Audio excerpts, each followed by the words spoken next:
Is my favorite spot to do live things because the sun creeps in the morning, and but then there's this giant rainstorm outside, so I apologize if the lighting isn't very good, but it's appropriate for our topic, which is talking about weather among other things. Alrighty. So to honor everyone's time, we're going to start promptly, and I will keep monitoring the waiting room. We will have some time for questions at the end, and I'll pause throughout. We'll definitely have some sort of interruptions where I'll kind of guide you all into a visualization that's very brief. I was going to do some slides, but then I realized that I just wanted people to have more flexibility. Sometimes we don't feel like we want to stare at the screen all the time to participate. So actually, it's going to be me sharing with you, and we'll be going back and forth as we work our way through the material. And some of you, again, are people who I know and I've seen before and have been in classes with me. If you don't know who I am, welcome. My name is Mary Grace Allardyce. I also go by Grace, and I'm an artist.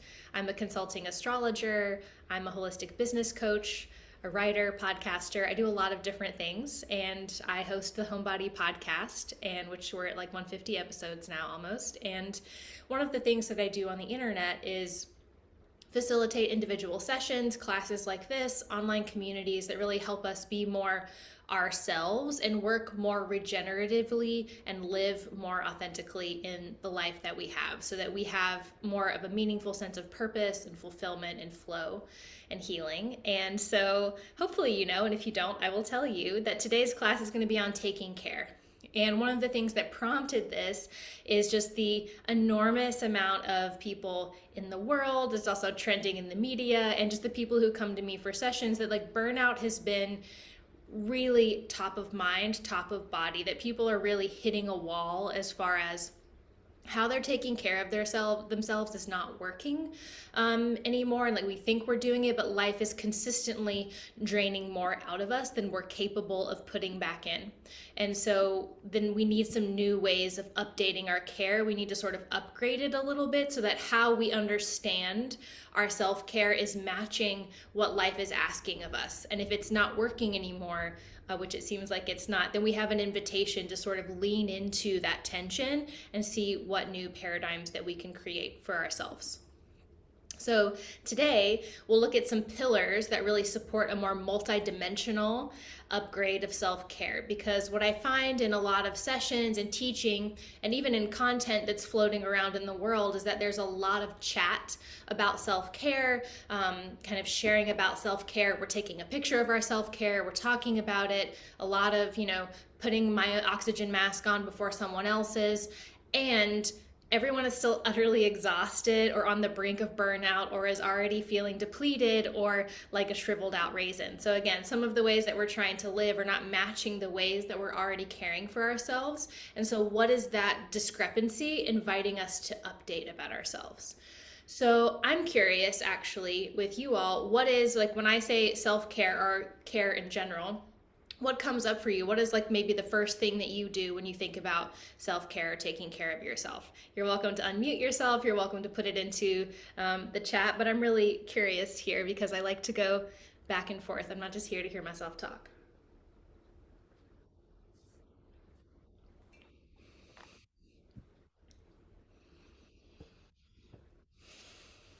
Clean space. I love that answer so much. um, I don't naturally keep my space clean, but when it is, I'm like, I am cared for. Clean hair, yeah, crying emoji all the way. Clean hair, also, yes, I cleaned my hair this morning, and for you all, and also for myself. I would say time, just having time for like journaling, self-reflection. Yeah, I hear that. Yeah, time is the gift, right? Stretching, self massage, yeah, like physical ways of caring for our bodies. I think about energetic hygiene practices, sort of making sure I'm not taking on the pain of others or clients. Yeah, totally. Yeah, a lot of the word clean is coming up a lot. Nature walks, yeah, being outside is really huge for me. Agreed. Cool. Thank you for sharing those. I'm so on board and I really relate to logging off of social media. Can we preach? We talk a lot. I don't know. We talk a lot about that in this realm of the internet. So definitely hear all of that. Um, So I think our ideas, or even our wider cultural practices, in the ways that they're sort of capitalized as commodities, they're marketed to us as self-care, that we like, we need an upgrade, or I think we need a better word. And maybe that would be transformation rather than upgrade, because an upgrade still sort of implies that we're making something more efficient, or like you gotta like go to the store and get the better model so it can like run quicker and better and keep more apps going at the time. And I'm not promising that. That's not what this class is about necessarily. Maybe a backdoor, but you are not a computer and you're not a commodity. So maybe self-care doesn't need an upgrade, but we need a transformation. And your transformation may actually mean that you go slower, but you experience more fullness, robustness, or abundance within whatever pace. So the pace is not the metric here. So going faster, doing more isn't necessarily the marker for what our self-care success looks like. So I would like to propose some different metrics, which are maybe some that you all already have or you would like to add to.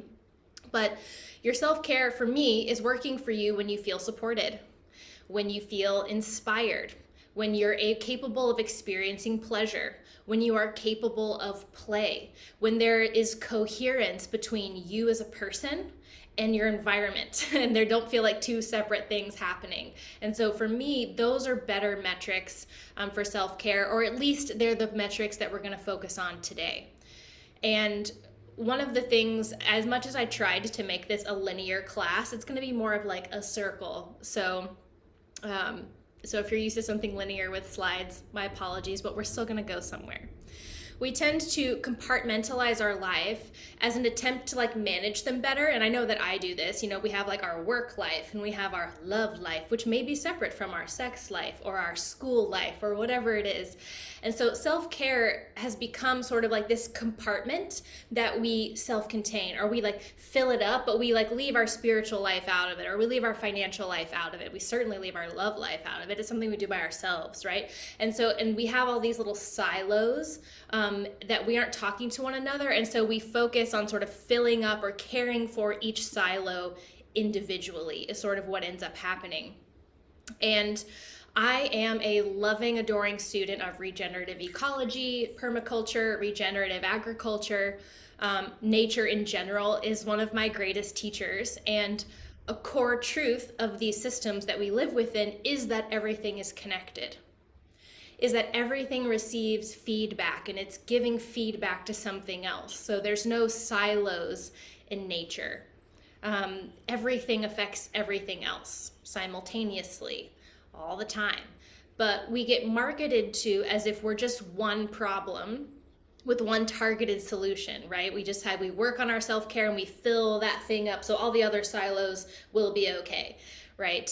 And what the problem with thinking about that is that like nothing stays just where it is. There are no silos if actually we operate within this system of nature, right? There's no magic pill, or like we think of like a pesticide, right? It's marketed as this thing, it only kills bugs, like as if it operates in a silo and it's just these bugs and it just stays right here. But in reality, it's actually just poison, and poison kills everything, not just a bug. And so it doesn't stay where it is. It gets into the soil, it gets into the water, which gets into the rain, which gets into the rivers, which goes into the ocean and our food and us, because water is the veins, right? Water is what carries and translates and connects our ecosystems to one another. And so instead of thinking that we have all these different compartments in our life, I think it would be a more holistic approach to really understand that we have an ecosystem that is our life. And all the parts talk to one another. And it's not just about filling up or addressing or weeding just this one area, but your life is like a garden. Your life is an ecology, or it's a landscape. And maybe some of you feel like your natural landscape is this like lush jungle in Argentina, or you're an alpine mountain range, or maybe you're a seaside forest on a cliff, or maybe you're a prairie in the Midwest. Whatever it is for you and to you, I want you to sort of begin to think about your life as this interconnected landscape. And we're going to do a visualization with that really quickly in just a moment. I'm curious. Actually, let's do the meditation right now, because I think that will have a more generative answer. So, wherever you are, we're not going to go super deep. We're not doing like a full journey right now. But one of the first practices in permaculture principles is observation, right? We let the landscape teach us what it needs.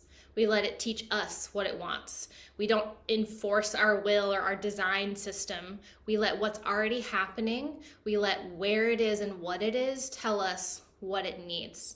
The environment shows us the problems. It tells us where the water wants to flow and what gets the most sunlight. And so we're going to do that right now. So if you're driving, this doesn't have to be, again, we're not journeying, we're not using theta waves, we're not going to this like super deep thing, but we're just letting whatever arises be present for us right now. So just take a moment to take a deep breath and sigh it out.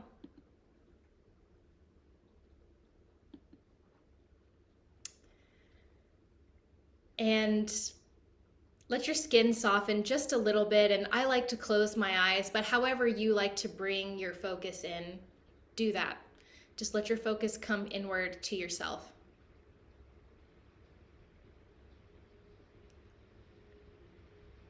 And ask yourself, or ask your heart, ask your body, show me what kind of landscape I am. What kind of landscape is my life right now? And just take a moment to trust what comes. Maybe it shows up as a feeling or a name, or maybe it's visual for you.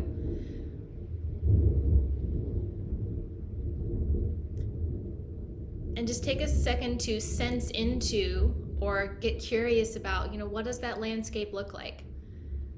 How is the soil there? What's the weather like? What's growing there? What's not growing there?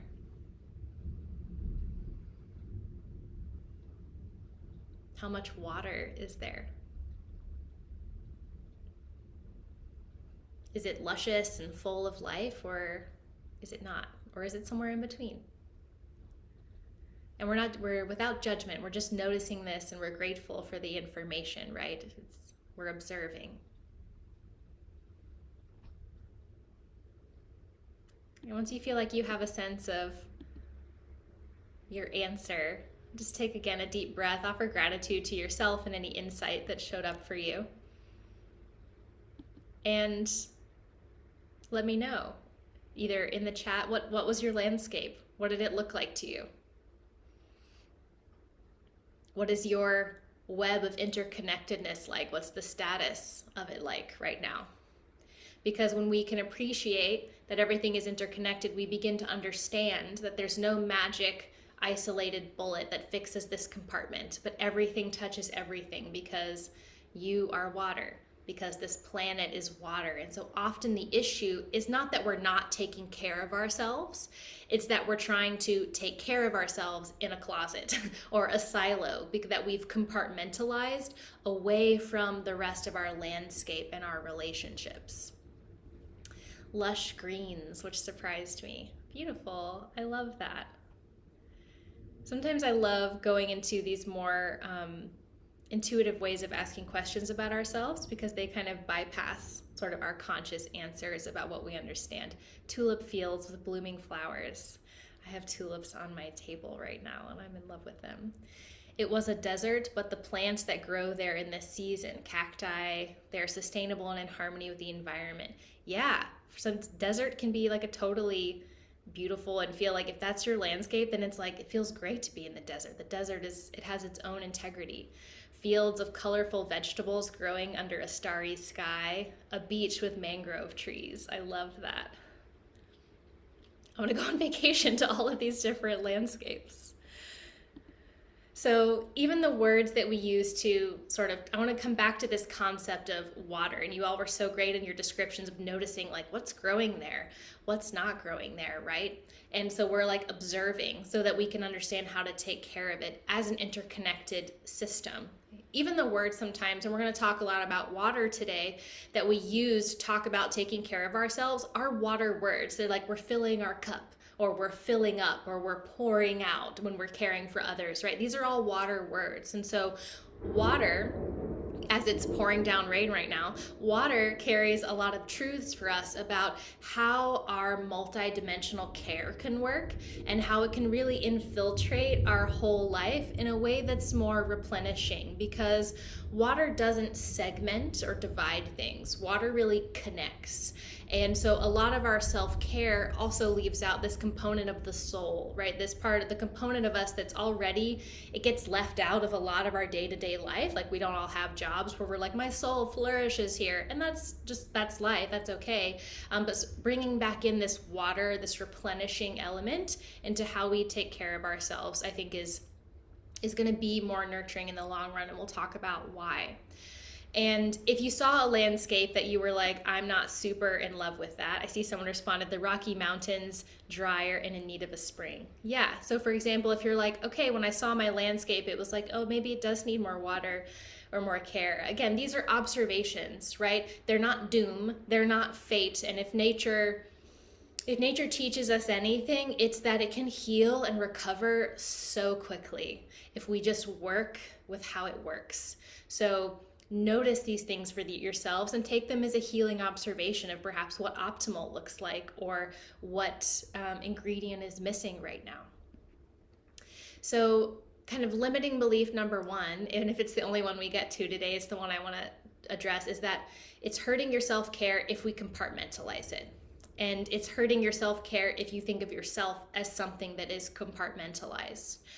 Another thing that we learn with more holistic or regenerative systems is that you don't plant plants, right? You plant ecosystems, right?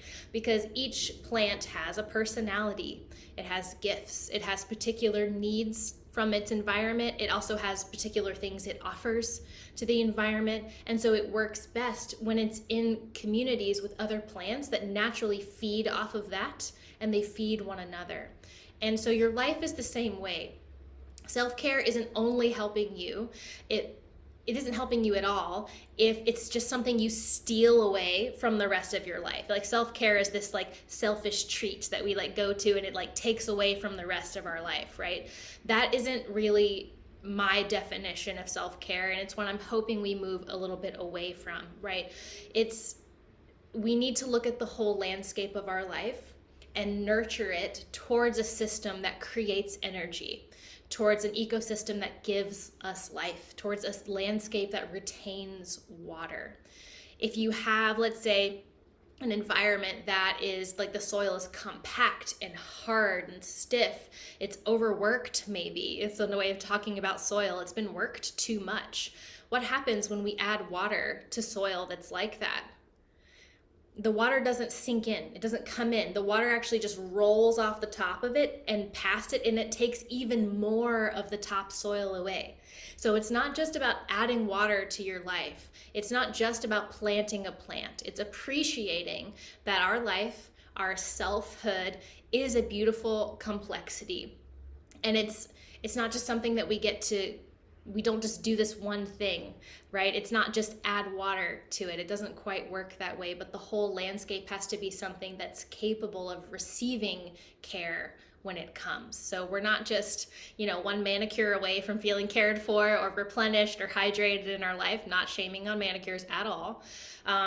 But we have to have a life that is receptive and open and porous. Our life has to be an environment that can actually hold water in order for it to really impact our well-being and feed the rest of our life. So maybe take a moment to reflect on this for yourself. Is it something that you tend to think of your self-care as something that's sort of segmented and separate? Maybe something that you steal away from the rest of your life and it feels a little selfish when you do it.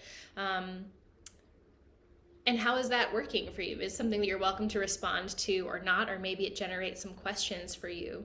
But when we're looking at the landscape of our lives, how do we nurture the whole thing so that when we pour water on it, when rain comes, like it is today, we're not actually losing more of our soil, right? But it becomes a part of how we are, becomes a part of how we live, and it actually replenishes our life instead of takes our life, right? And so when we're capable of soaking in the water, we're soaking in this care, this connection, the soul back into our lives, that's when we're really resilient, right? When we're resistant to drought, when we're resistant to the forest fires, is when the water is actually in the soil, right? When we're resistant to burning out and burning up, because there's a well of water that is ready to give us a drink, even if it doesn't rain for a while, right? When it does rain, we have somewhere to put it. And when it doesn't rain, we're not completely dried out because we've really soaked it in when it does.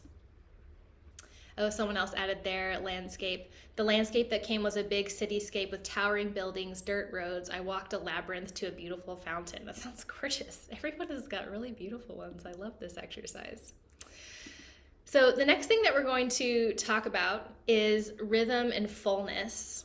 And we talked in the title or the subtitle of this, we're talking about circularity. And so that's going to feed into this and support as well. Does anyone have any questions about anything that we've talked about so far? Questions, comments, or concerns?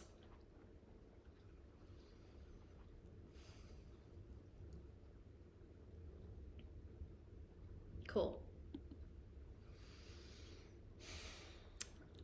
I added this to the class this week because I've been seeing a lot of people in sessions lately, and there's been a really common theme, which tends to happen. There's sort of like a wave of things usually. And something that's been coming in a lot is that we actually have no idea what fullness feels like, what that full cup feels like. As soon as we get one drop, we're like, I'm ready to go. Like, I have one drop in my cup and now I'm ready to go back to the races. I've upgraded that system. But the problem with that is that, like, we're trying to run a race, and we live in an environment, actually, a landscape that doesn't run forward, right? It runs on seasons. And if we're not completely depleted with like our ass on the floor, we think we still got some left, right? We're like, well, it's not completely empty. I'm not having a forest fire in my life yet, so I must still be able to keep going.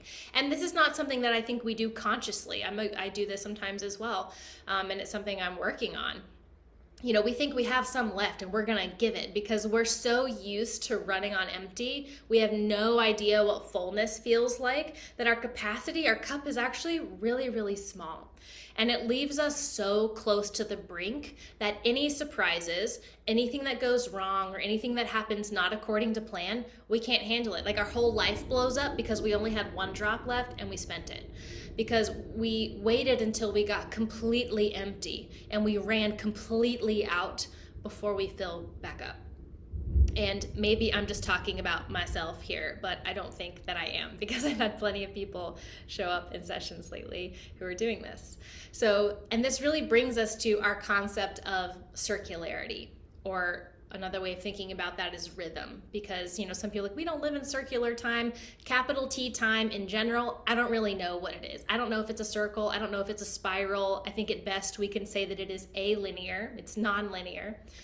But I think circles and spirals can be helpful ways of thinking about time.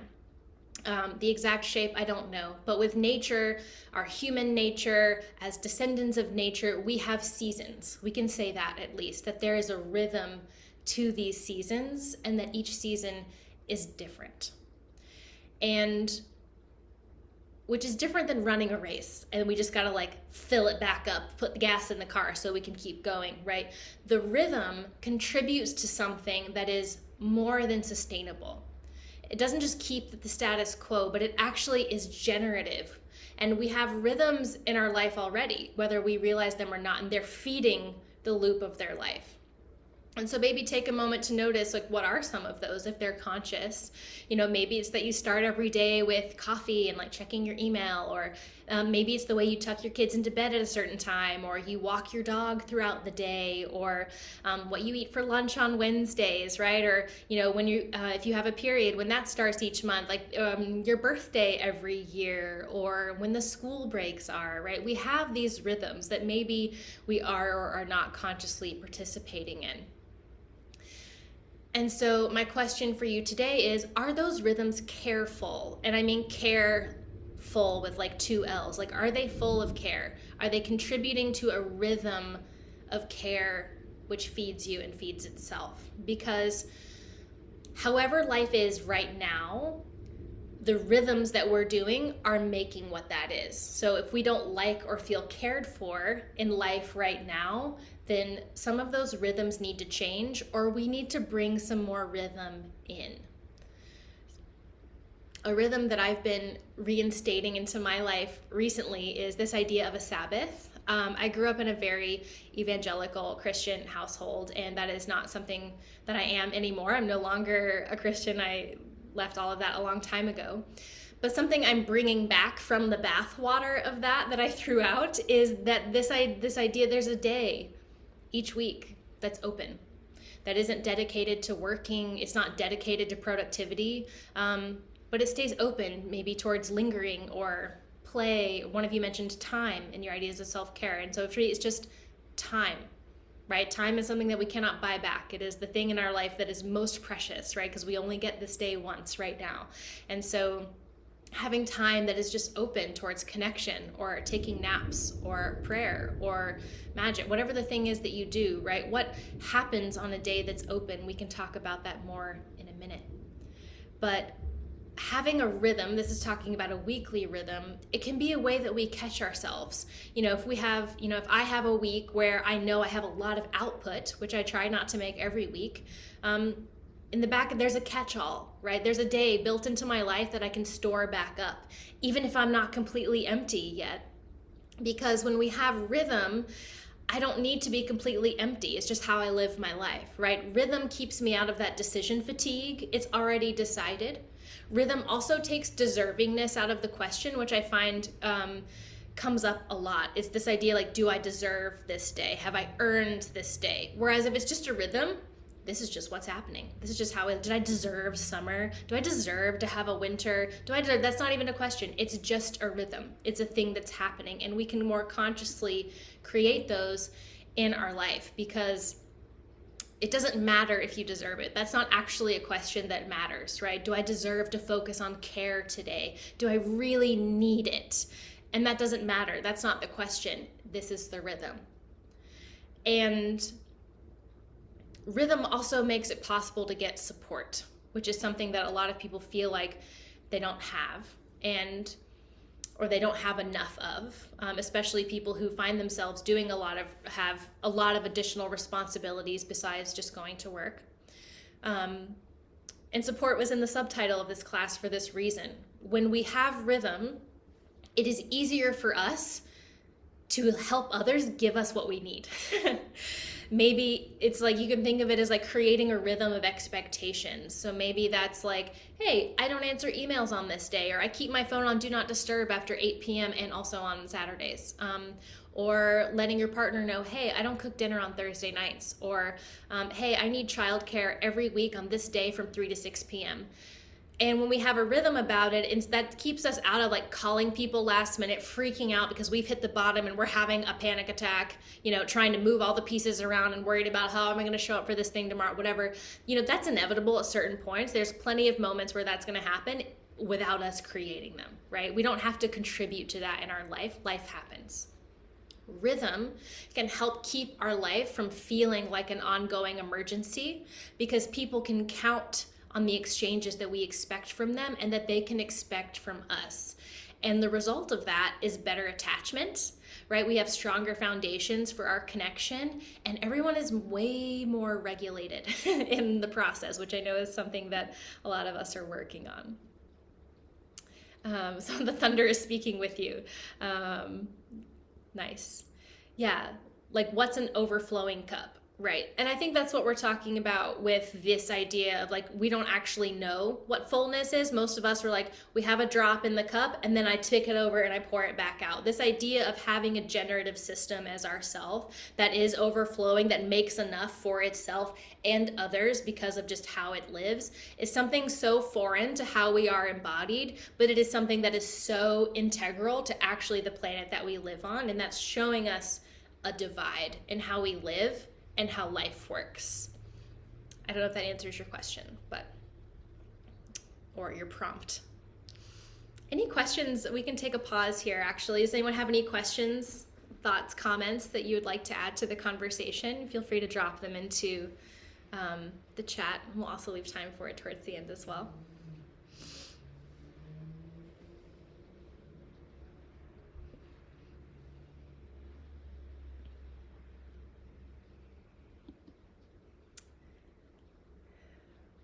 Do you all feel like there are rhythms in your life that could use adjusting or could use implementing?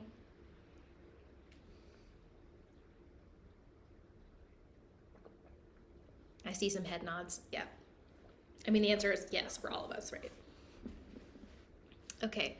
So moving on here, we're going to talk about weather and also the past 2 years of life, but not in great detail. And it's really appropriate as it's thunderstorming really intensely outside, so that's fine.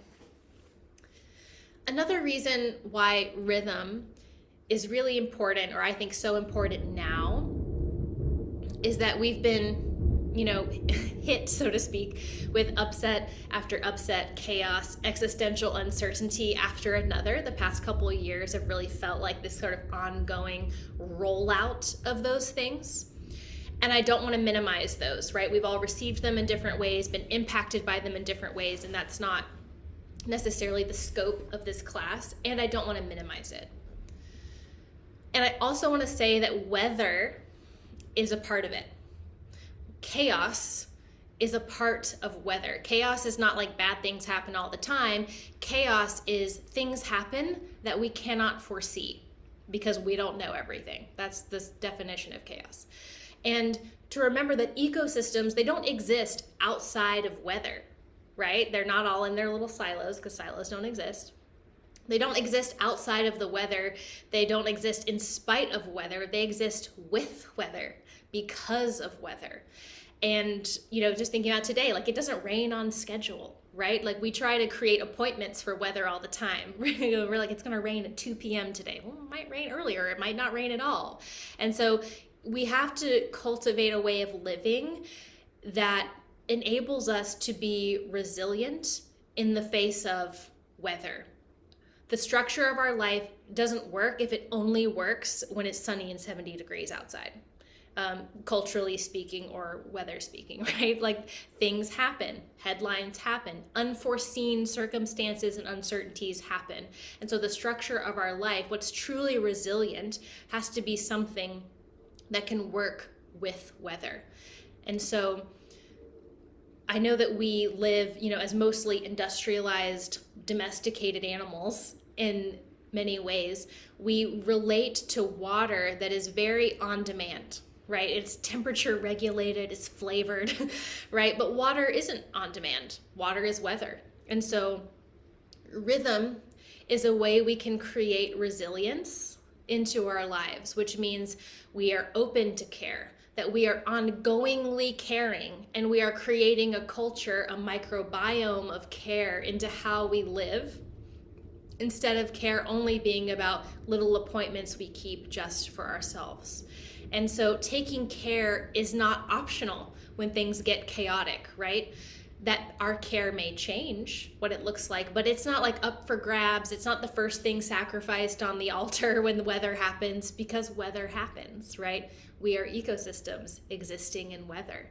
And so it is essential to our resilience, right? Things will get chaotic. That is weather. These are things there are things we cannot predict or foresee. And that is also a truth about life. But when unforeseen things happen, we hope that we haven't left our little cup with just that one dehydrated drop at the bottom, right? If we're already a raisin and there's a drought coming, that's when we're in trouble, right? And so we don't have to apologize for tending our wells of care or hydrating our landscapes. It's not a selfish thing that you do. It is a resilient thing that you do, because if anything the past few years have taught us is that weather happens, right? Chaos happens.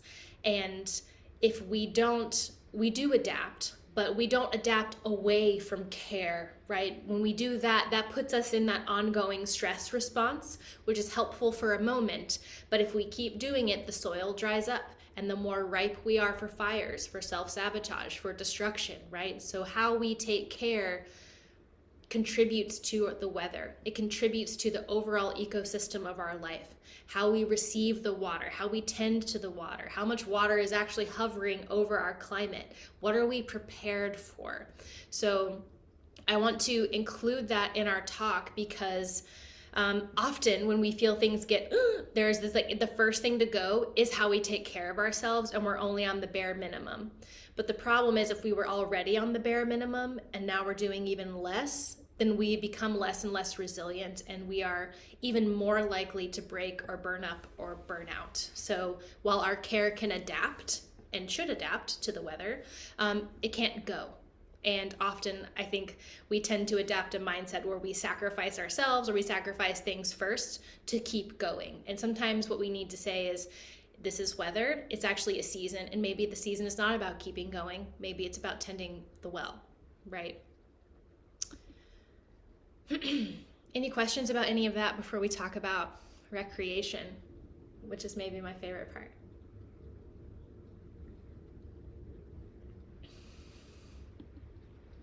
Will you be speaking to how we create a new rhythm? For example, I want to exercise more. Yeah, cool.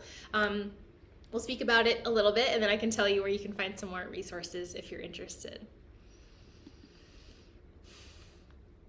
So the final thing I want to talk about as a whole pillar today is recreation. And the way that I have it spelled out is recreation, so RE-creation. And I have it typed out like that because I really like seeing these two concepts together. One is recreation, right? What we do for play, what we do for fun. And the second is recreation, which is remaking, rebirthing, bringing something back to life. And I think these are intertwined. I could talk about it for hours, but I will not do that today.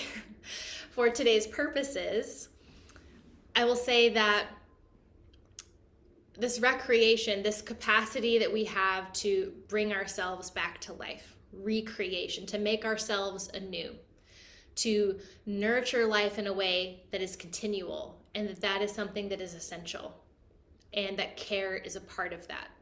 And like I said earlier, we're not sure what fullness feels like. We're so used to things not remaking themselves without direct labor.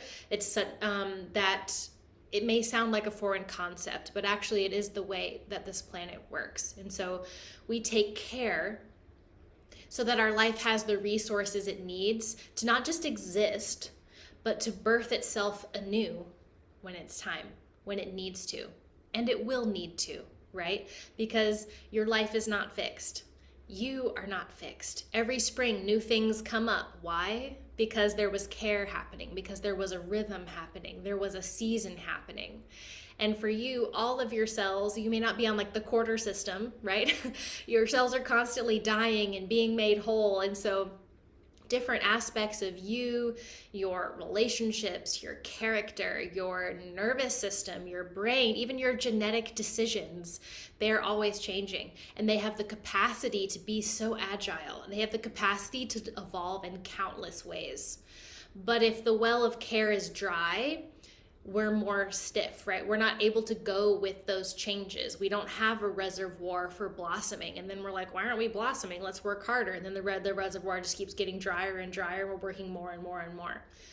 So if we're not in tune with the rhythm, if we're not in tune, if we don't have a reservoir so that we can recreate when it's time, then things sort of recreate without us, and then they feel like they're happening suddenly, or they catch us off guard, or we're not co-creating with them. And then sometimes we feel like a victim around it. We're like, well, how is it this change is happening to me?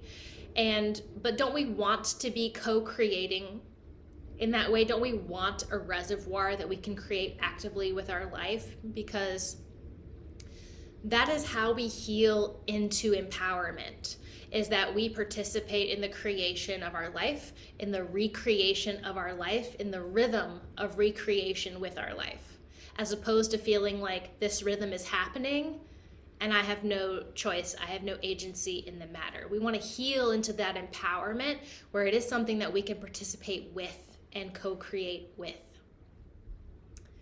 The second way that we're working with recreation is play, right? And I think part of our rhythms of care must include play, right? For me, it is a lot about being unstructured and open, but I would say that play or recreation is something that we don't get to this level of care. Like I said earlier, we're so used to running on empty that self-care ends up being an emergency. It's that emergency nap. It's the day we just collapse, or like we veg out for 12 and a half hours on Netflix or whatever. And I'm not knocking any of those things. Love a nap, love a binge of a show. But that's just recovery. That's not like filling the reservoir. That's just not dying, right? So most of us live in this state of recovery, and then we go to the opposite extreme of running as fast as we can until we burn out, and then we recover, and then we get the drop back in our cup, and then we go as fast as we can. And there's another step, I think, in there. Like once we've recovered, only once we've recovered, can we begin to think about play. And only once the cup starts getting fuller than a drop do we even have a capacity to think or feel or lean into play. Because otherwise, we're too drained, or we're too tired, or we're like, how do I even have the energy to play right now? And we all have different definitions of play. For me, the one that I'm working with is that it's divergent. So if we think about water again, which is a great analogy for this, is that, most of us spend our time in convergent thinking. Like a river, it's like all the tributaries like feed into the river, and then that river feeds into the main river, and then that river pours into the ocean. So we're on a track. We have a goal. We're rushing towards the deadline. We have something that has to get made, a result that has to be achieved with the process. Nothing wrong with that. I love making a thing. But most of us spend most of our time there. And so what would be balance, which would also be care, would be divergence. So it's not driving towards an end product or a singular goal, but it's something actually that spreads out. One thing that leads to the next, which goes over here, which may not make sense on the outside, but it leads to this next thing. And most of us have forgotten how to play, or we no longer have a value in play, or we're not even sure how to be present with it, right? When we're playing, I think we're feeding off of inspiration or pleasure. We're feeding off of what's fun, what opens us up more, like divergent, what opens us up, what spreads us out a little bit. Divergence is more open. It's more open-ended. And so play, similarly, is when we are most plastic. It's when we are most capable of rewiring. It's when we are most capable of changing our patterns, when we're playing. And so I think these two ideas of recreation go intertwined, right? When we're playing, we are most likely, most capable to recreate in a way that isn't necessarily painful. A lot of us have these subconscious attachments to like, when I'm in pain, then I will change. When it gets hard, then I'll change. And I'll change when I have to. We could also just change when we play, right? And so in care, we have to be allowing for a capacity to play, which is why it was one of my metrics at the beginning, right? If we're on the last drop always, then we don't have that capacity. And so a question that I ask myself regularly is that, like, if I'm in the recovery, if I'm in like I can only watch shows or zone out right now, that's the level of my energy is at, fair enough. But just know that that's recovery. That's not like self-care. That's just not dying, right? So do I have the capacity to play? A great metric for if you're taking care, right? Do I have the capacity to recreate or to remake myself through play and pleasure? Am I capable of feeling pleasure, of noticing that the breeze feels amazing on my skin, that this food tastes awesome, right? Play, I love food, obviously. Play is also a window for our soul to shine through, right? And if we're already, our soul doesn't get a lot of opportunities to shine through a lot of the time because we all have a lot of people to take care of, including ourselves, our work lives, or all these different lives that are all talking to each other. And sometimes the soul component gets left out or left behind. And I'm an advocate for, of course, bringing it more forward. And one of the simplest things that we can do with that is play. Even if it's with exercise, sometimes we're exercising, well, I've got to burn this amount of calories, got to track this thing, my heart rate's got to get up to here, but only for 2 minutes, then I got to bring it back down. And again, nothing wrong with any of those things, but what does it look like if we bring play in as an ingredient to help us in our transformation so that not everything has to be hard, because it doesn't have to be. So how can I leave room for this expression, for my soul to come out and like wiggle around a little bit or direct some of my choices on a particular day, moving forward in your regular everyday life? And that's going to help unlock more flow in the rest of your life, more sense of abundance in the rest of your life, which is something that most of us want, is a sense of like what that fullness feels like, but we continually limit our life to running on empty. And inspiration, right? When you sit down to do your work and you feel like you have a reservoir of ideas and inspiration and creativity because you played, because you're taking care, because there is a reservoir for recreation and creation. So that is something that I really want to advocate for with any of this. What are things do you feel like on a scale of 1 to 10? 10 being I'm the most playful person ever by this definition, and 1 being like I never play ever. Where would you say that you are on that scale? Usually as adults it gets left out pretty quickly because we have all these serious things to do and think about, these heavy responsibilities. 5, love a middle. 6, if there was a number that you wanted to be at, what number would that be? Hopefully we would say 10. That we're having more of a good time. Even when it's raining outside, we can decide that it's the worst thing that's ever happened to us, or we can go outside and play in the rain.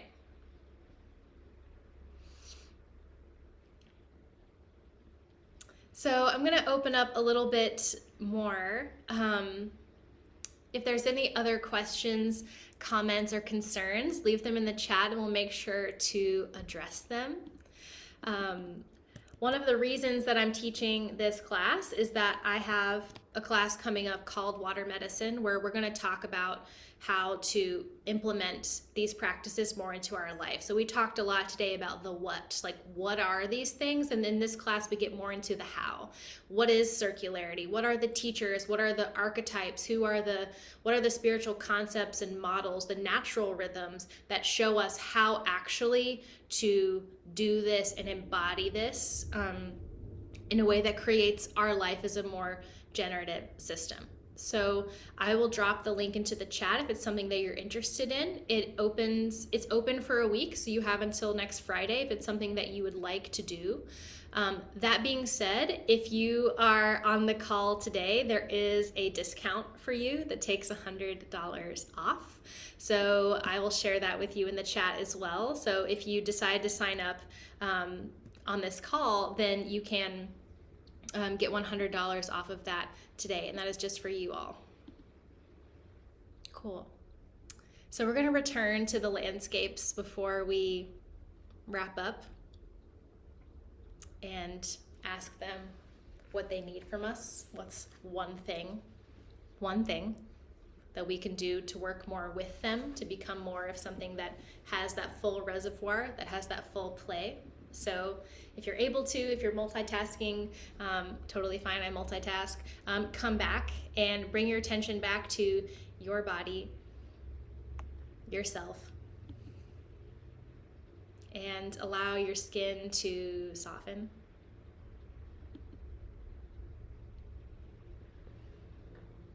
And take yourself with your focus in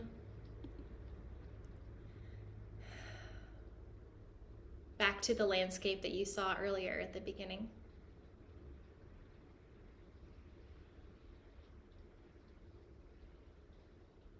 And this time you're going to ask the landscape itself.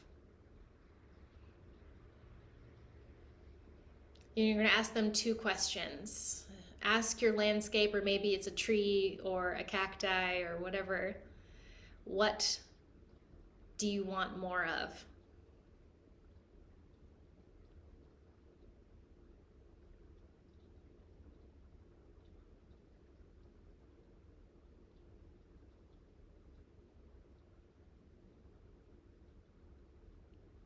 And the other question you're going to ask your landscape is, what do you want less of?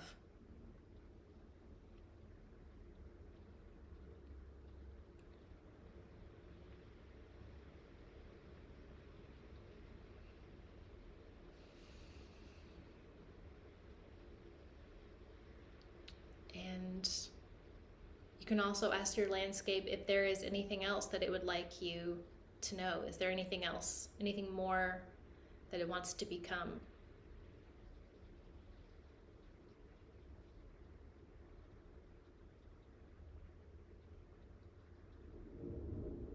And just take a second to hold this information. Continue to breathe, maybe take a deep breath while still holding that knowledge or that visual.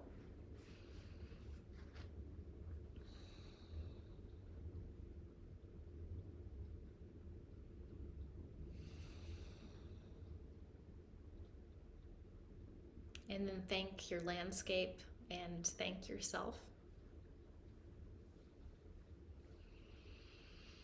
And when you're ready, bring your focus back out. Amazing.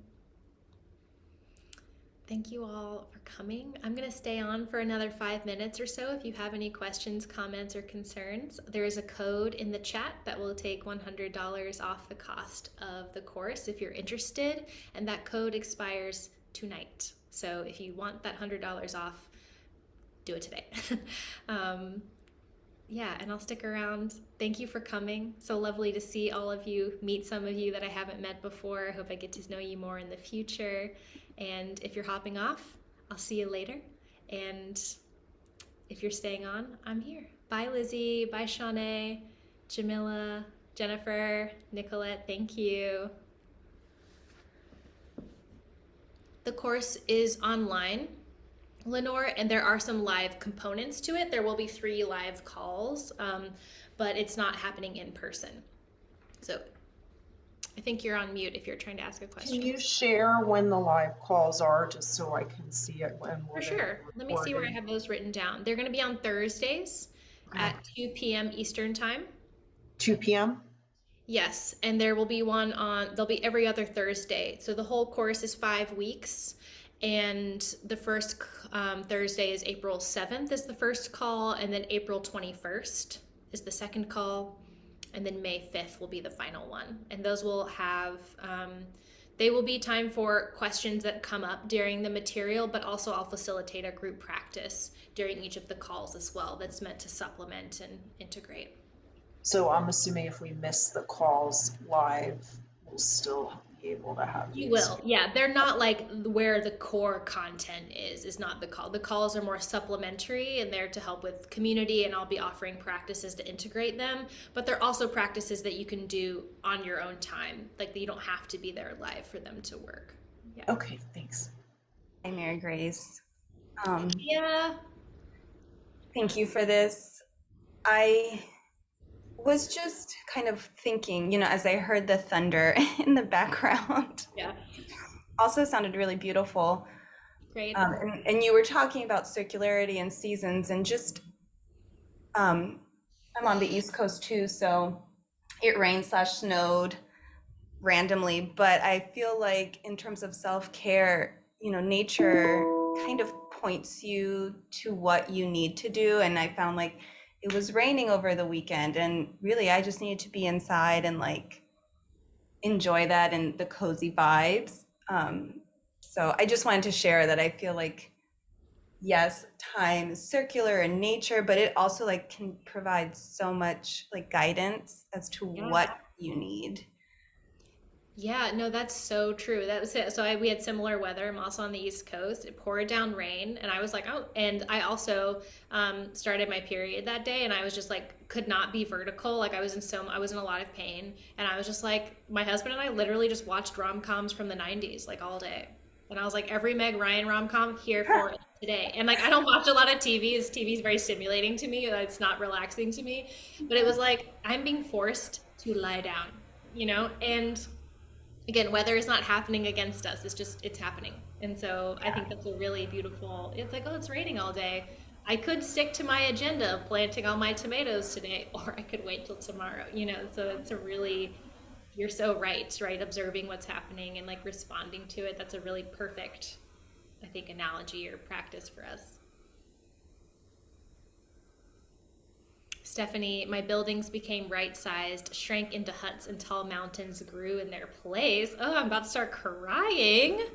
I love that. Thank you for sharing, Stephanie. I was just like, oh, more mountains. I went to Sedona a couple months ago, and I haven't been out west very much. I've been a lot of places. It was a Sedona, and I was just like, like it was just like all of these I'd never been to the desert really, and just all these giant red mountains. It was everywhere all the time. It was so amazing to feel so small and like inconsequential a little bit. It was just really healing and awesome. That's where this necklace is from there, and I was just like, I fucking love this place. So that's how I'm taking your landscape adjustments. So yeah. I love Arizona. I love the desert so much. So I love to hear that. Yeah, I loved it too. I didn't think I would. I mean, it snowed while we were, it was crazy, but I was like, oh, snow in the desert. But it was amazing. I totally fell in love with it for sure. I have a question for you, Mary Yeah, Grace. please. First of all, it's really nice to meet you. Thank you for having this. And Sure.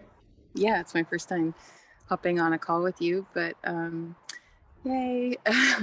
I think I read like a part of your bio. You were a very intense, I would say intense dancer for most of your life. Yeah. And then and that's no longer like the focus of your life. And I could just really, so I just want to share that I could relate so deeply with that. I was a college soccer player, athlete, whatever, and like that was my whole life.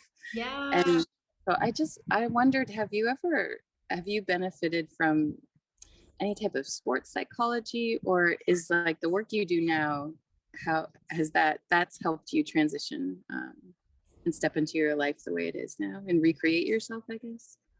Well, there have been many twists and turns along the way. Let's say that. I do still dance and make dance, but it's nothing like what if you're pursuing like becoming a professional athlete, the way that you live your life is very oriented, the way you wake up, what you eat, it's different. Um, and now I still do it, but in Atlanta, like if you want to do it, you have to do it yourself. So it's not like I can't support my life and do it, and I'm not independently wealthy, so I'm not able to do that. And I still say I approach my life primarily as an artist. Like I am very much an artist first and foremost, and how even I approach my business. Like I don't follow a lot of the rules for how you're supposed to make things. It's like I feel the call and the thing that's coming in that wants to get made, and then I make it, which is not how a business is supposed to run, right? They're like, pull your audience, figure out what they want, and then you make it for them, and then it's efficient and it's linear, and it's just like, that's just not how my brain works. It's not how I offer things. And so I think there's a way to still be true to yourself and the initial passion that activity or that lifestyle sparked for you. For instance, like the dedication and the physicality, like I feel very not myself when I'm not in my body. And I imagine if you're used to playing soccer, it's like so much running. I could never be a soccer player. I would literally die, but I love watching it. Just running that much. But there's ways to still like honor that part of you and all the things that it gave you. And I think also having room for grief for that, even now when I talk about it, it makes me cry a little bit. The more space, and even in my 20s when I was really rocking the independent artist lifestyle, like I was writing grants all the time and doing shows, and if someone needed an answer for this, I was there. That museum opening, I was there. Yes, I'm gonna make friends with that curator, like when that, and it was still like the more space that gets between me and that life, like there is grief around that. It is a very loved, special part of who I am. And I think it's Martin Shaw, actually. And there's also the part of me that's never gonna get to be in a Rihanna video, right? Like I fucking wanna be that backup dancer. Like I can do that shit, but I'm probably not going to get to do that shit, right? And so I think Martin Shaw calls it the wild twin, right? So it's like there's that wild twin of me, right? Who is in all the Rihanna videos and who is like this and who is this independent artist. And I did get the MacArthur and the Guggenheim and the whatever, like I did do that. And there's also the me that like has to, pay the bills and like do this and like love my garden. And it's like part of the lesson of this life is that we have limitations, right? And it's that like, also I get to deeply love my garden. Like there's not enough time for me to do all of it all the time. I may get to do all of those things, but I'm probably not going to get to do them all at once. And so maybe the feast of it that I had, that was the main dose, right? And now I'm in a different feast. And if I spend all of my time only like missing the feast that I did have, I'm going to miss what's on the table for me right now that maybe I wouldn't be able to have otherwise. So It's that maybe different seasons of our life put different food on the table for us, and we can make it beautiful and delicious and slow down and eat it and appreciate it, um, but it's still not the one we had first. And it's, you know, and there's, so we're always in this cycle of like letting things go and new things. And people, I've had people who had children, you know. I was scared of having kids I don't have children right now, but I was scared of having them because I was like, well, I'm not going to be able to do all these other things. And I was like, no, you won't. But you're going to have kids, and that's going to be something totally different and cool, you know? So we're always, I think, on this cycle of that recreating cycle, right? And just being really present with that. And so those are some of my initial thoughts about them. So thank you for that question. Cool. Well, if anyone else has any other tearful conversations that you'd like to have before we hop off, I'm here to cry with everyone. Otherwise, I'm going to let you go. I hope to see you in water medicine. If it's something that feels resonant for you all, I will send the replay of this out hopefully by tonight, if technology goes well, by tomorrow, if not. And thank you all for coming. Thank you so much. Really Yeah. good to meet you. Bye. It was nice to meet you. Take care. All right. Bye, Lindsay. Bye, beautiful person on the iPhone.